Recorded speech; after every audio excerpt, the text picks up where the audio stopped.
కులం స్నేహమన్న మాటలో ముచ్చటైన ముగ్గురం అందమైన జీవితం పంచుకున్న దోస్తులం బాధలెన్ని చేరినా బెదిరిపోని మిత్రులం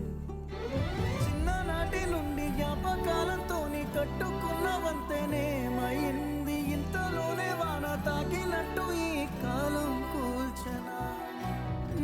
మనకు మధ్య దాచుకున్న మాటలంటూ లేనే లేవు ఇంతవరకు ఇప్పుడెందుకో దాచిపెట్టే